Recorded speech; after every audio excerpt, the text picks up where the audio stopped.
आना उठो, मेरी बच्ची, पूजा का समय हो गया है। अगली रात पार्वती ना चाहते हुए भी आना को अपने साथ ले जाने के लिए जगा लिया। नींद के खुमार में उठते हुए आना ने देखा कि सुमतिया काकी पहले से वहाँ मौजूद थी। आना समझ नहीं पा रही थी कि उसकी माँ ने उसे क्यों जगाया है। उसका दिल तो नहीं चाह रहा था कि वो उठे, मगर जब उसे इस बात का एहसास हुआ कि वो अपनी माँ के साथ कहीं जा रही थी तो उसके अंदर अजीब सी खुशी जागी। जहाँ भी जा रहे थे, मगर उसे तो इस बात से गर्ज थी कि वो अपनी माँ के साथ कहीं जा रही थी। पार्वती ने आना का मुंह धुलाकर उसे साड़ी पहना दी और ख़ुद भी तैयार हो गई। गले में अच्छा खासा भारी सोने का मंगलसूत्र, मांग में सिंदूर, दोनों हाथों में सोने की चूड़ियाँ, सुर्ख और सब्ज़ रंग की साड़ी में पार्वती वाकई किसी परी से कम नहीं लग रही थी। लंबे बालों की चोटी कमर पर डाले वो अपनी इस बेपनाह खूबसूरती से बेखबर थी। आना को भी इस वक्त पार्वती से बेइंतहा खूबसूरत लग रही थी। आना को ऐसा लगा जिस जिन और भूत की पार्वती आना को कहानियाँ सुनाती रही थी, वही जिन और भूत पार्वती को परी समझकर उस पर आशिक हो जाएंगे। आधी रात के वक्त डरते डरते पार्वती, सुमतिया देवी और आना अपने घर से निकल खड़ी हुई। आधी रात का सन्नाटा, गलियों में भरपूर अंधेरा। सुमतिया देवी ने लालटेन हाथ में पकड़ रखी थी। उसी लालटेन की रोशनी में खौफ और डर के आलम में वो मंदिर तक पहुंच गए थे। ये माघ के महीने की शुरुआत थी। रात के वक्त अच्छी खासी ठंड हो जाती थी। इस इलाके में कहीं कुछ मकानात थे और कहीं खेत और कहीं खुली जगह थी, जिसकी वजह से हवा और ठंड ज़्यादा ही महसूस होती थी। पुजारी जी मंदिर के बाहर ही खड़े थे, शायद वो इन्हीं का इंतज़ार कर रहे थे। पुजारी जी ने मंदिर के करीब कुएं तक ले गए। रात के उस पहर मंदिर के अहाते में लगे दरख्तों के पत्तों की सरसराहट बहुत खौफनाक आवाज़ पैदा कर रही थी, जो ख़ास तौर पर आना को डरा रही थी। आना को समझ नहीं आ रहा था कि उस वक्त आखिर उसकी माँ इस वक्त मंदिर क्या लेने आई थी। आना बेशक छोटी थी, मगर उसे एहसास था कि पार्वती के के साथ और आना के साथ उस घर में क्या सलूक होता रहा था। आना को ऐसा लग रहा था कि इन दरख्तों पर चुड़ैलें और जिन्नात बैठे थे, वही चुड़ैलें और जिन्नात जिनकी कहानियाँ पार्वती उसे सुनाती रही थी। आना को ये महसूस हो रहा था कि चुड़ैलें और जिन्नात दरख्तों पर बैठकर उन्हें देख रहे थे, मगर वो ये भी सोच रही थी कि इन चुड़ैलों और जिन्नों ने उसे क्या डराना है। उन्हें डराने के लिए तो उसकी दादी काफ़ी थी। नमो में माहौल बहुत खौफनाक महसूस हो रहा था और आना को ऐसा महसूस हो रहा था कि खौफ के मारे उसका दिल फट जाएगा। मगर इंसान जितने ख़तरनाक माहौल में रहता हो, उतना ही उस माहौल का आदी भी हो जाता है। उसका डर, खौफ और ख़तरात महसूस करने की हिस्स भी बिल्कुल ख़त्म हो जाती है। आना भी बची थी, मगर उसे एहसास था कि कौशल्या देवी से उसके बेटी होने की वजह से नफ़रत करती थी। पहले ही भाई की कमी ने उसे हमेशा ही इस बात का एहसास दिलाया था कि उसके भाई के इस दुनिया में ना आने की मुजरिम आना ही थी। कौशल्या देवी लम्हा लम्हा आना को एहसास दिलाती रहती थी कि आना ही वो बला थी जिसकी वजह से आज पार्वती बेटा पैदा नहीं कर पाई थी। अपनी दादी की जली कटी बातें सुनकर आना के दिल से एहसास ख़त्म होते जा रहे थे। पार्वती देवी जी, आप कुएं के पास उस ऊंची जगह पर जाकर बैठ जाएं और सुमतिया देवी जी, आप पर 7 बाल्टी पानी डालें ताकि पार्वती बेटी का तन पवित्र हो जाए।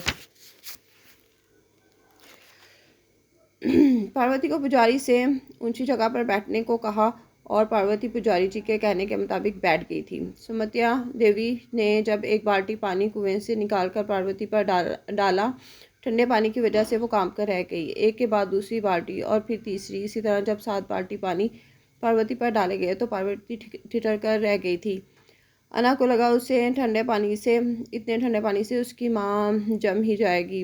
अना दूर खड़ी अपनी माँ की तकलीफ़ का ये तमाशा देख रही थी। इतने ठंडे पानी की वजह से पार्वती वैसे ही ठंडी यख हो चुकी थी। पूजा उसने क्या खाक करनी थी। उसके बाद पुजारी ने मंदिर के अंदर ले गया। पुजारी 1 घंटे तक न जाने क्या कुछ पढ़ता रहा और पार्वती को भी अपने साथ पढ़ने को कह रहा था। पार्वती भी दोनों हाथ जोड़े, आंखें बंद किए पुजारी के साथ साथ वो सब पढ़ती जा रही थी। आखिर इस पूजा का वक्त को ख़त्म होने में 1 से 1.5 घंटा लग गया और इसके बाद इन लोगों ने घर चलने की तैयारी शुरू कर दी। मगर एक बात जो पार्वती को बहुत बुरी लग रही थी वो ये थी कि पूजा शुरू होने से लेकर आखिर तक पुजारी की नज़रें मुसलसल पार्वती के बदन पर थीं, जिसकी वजह से पार्वती को बहुत तकलीफ़ महसूस हो रही थी। अभी ये तीनों पूजा ख़त्म करके मंदिर से वापस घर जाने वाली ही थी कि इन्हें पार्वती जी ने बुला लिया। सुमतिया देवी, आप ऐसा करें कि मंदिर के पीछे के रास्ते से घर वापस चली जाएं।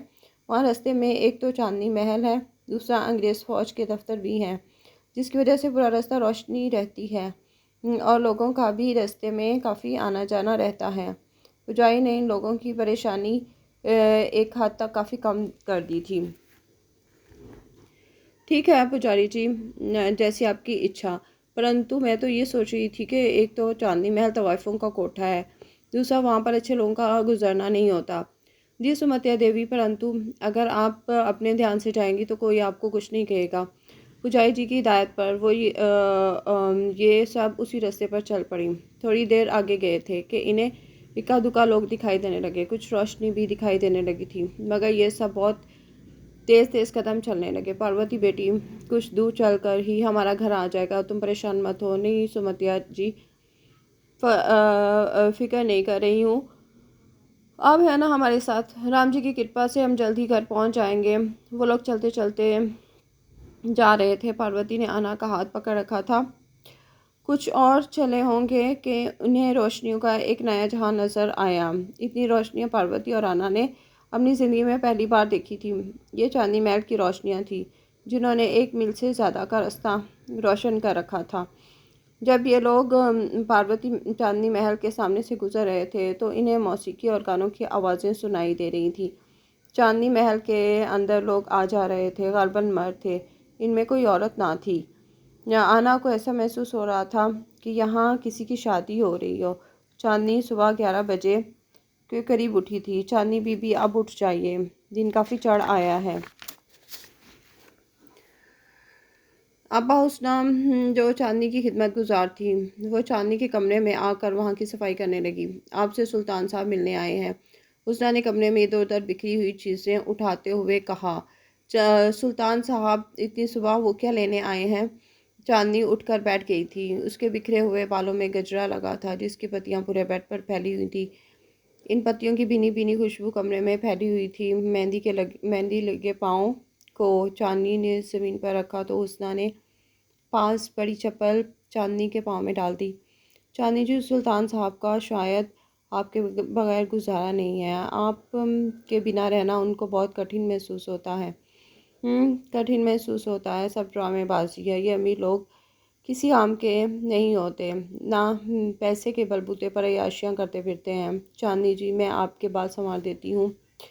मैंने आपका नया जोड़ा लटका दिया है, आप बस जल्दी से तैयार हो जाएं। नहीं, मुझे नहीं तैयार होना, अपनी मर्ज़ी से जब दिल चाहेगा तब तैयार होंगी। तुम पहले कमरे की सफाई करो और हाँ, मुझसे खामखा हुक्म चलाना बंद करो। मैं अपनी मर्ज़ी की मालिक हूँ, जब दिल चाहेगा तब तैयार होंगी। हुस्ना चांदनी को गुस्से में देखकर कुछ समझ गई थी और कमरे की सफाई करने लगी। और चांदनी आईने के सामने बैठकर अपने मुंह पर से मेकअप के निशान एक रुमाल की मदद से मिटाने लगी थी। वो चांदनी जी, आपको एक बात बतानी है। हुस्ना भी अपनी आदत से मजबूर थी। खामोश रहना उसकी फितरत में नहीं था, मगर हुस्ना चांदनी की खास राजदार थी। उसे अक्सर हुस्ना से बहुत पते की बातें मालूम होती थी। महल के सभी राज, महल के अंदर और महल के बाहर की तमाम मालूमात, ख़ास तौर पर अहमद के बारे में कि अहमद अब कहाँ रहता है, उसकी शादी हुई या नहीं हुई। चांदनी ने हुस्ना को अहमद के बारे में बताया था। उसकी सबसे बड़ी वजह ये थी कि वो एक बार अहमद से मिलना चाहती थी और हुस्ना को वक्तन फ़वक्तन पैसे देती रहती थी ताकि अहमद के आने जाने का रास्ता और उसकी रोज़मर्रा की रूटीन का पता चला सके। चांदनी ने हुस्ना से वादा कर रखा था कि जिस दिन वो अहमद से सामना करवाएगी, वो उसे एक सोने का हार देगी। बेशक अब वो अहमद को हासिल नहीं कर सकती थी, मगर वो उसे एक बार देखना चाहती थी, जी भर के देखना चाहती थी। जानती थी कि वो सब कुछ खो चुकी थी, निहत्ती हो चुकी थी, लेकिन वो उस शख्स को सिर्फ एक नज़र देखना चाहती थी, जिसे देखकर ही शायद उसकी तमाम तकलीफ़ें और तमाम दर्द दूर हो जाए। चांदनी अपने चेहरे को साफ करते करते न जाने किन सोचों में गुम हो गई। चांदनी को इतना खोया हुआ देखकर हुस्ना ने चांदनी को झुका दिया। हाँ, क्या क्या कहना चाहती हो हुस्ना? चांदनी जी, मैंने किसी को देखा है। हुस्ना की बात पर चांदनी एक लम्हे के लिए चौंक गई। किसको?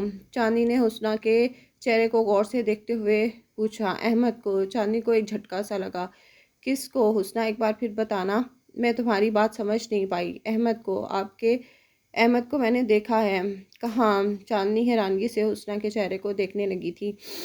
कहाँ देखा है हुस्ना तूने? कहाँ देखा है मेरे अहमद को? चांदनी महल के बाहर। क्या? चांदनी को एक और झटका लगा। वो 2-3 दिन से मैं उनको चांदनी महल के बाहर से गुजरते हुए देख रही हूँ। चांदनी महल के बाहर से कब, किस वक्त?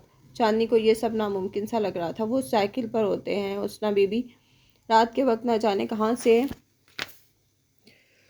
आते हैं और किधर को जाते हैं, मगर शायद आधी रात का वक्त होता है। तुम कैसे कह सकती हो कि वो अहमद ही है? तुमने उसे कैसे पहचाना? लो चांदनी बीबी, मैं उसे भला कैसे भूल सकती हूँ? आपने जब एक बार मुझे बाजार में दिखाया था, उस वक्त जब आप पागलों की तरह उसके पीछे भागी थी, मगर वो देखते ही देखते आपकी नज़रों से ओझल हो गया था। आपने मुझे बताया था कि आप उससे बात करना चाहती थी। आप बाजार में खड़ी खड़ी रो पड़ी थी। चांदनी बीवी, मैं कैसे भूल सकती हूँ वो दिन और उस शख्स को जिससे आप बहुत प्यार करती हैं, जिसके बारे में महज जानने के लिए आपने मुझ पर पैसा पानी की तरह बहा दिया। मुझे आज रात ही अहमद से मिलना है। आज रात तो महफिल है। महफिल में आज रात मेरी जगह सरस्वती नाचेगी। चांदी ने हुक्मिया अंदाज में कहा। मगर बड़ी आपा नाराज़ होंगी। उनकी नाराज़गी हम खुद दूर कर देंगे। ठीक है आपा, जैसी आपकी मर्ज़ी। हुस्ना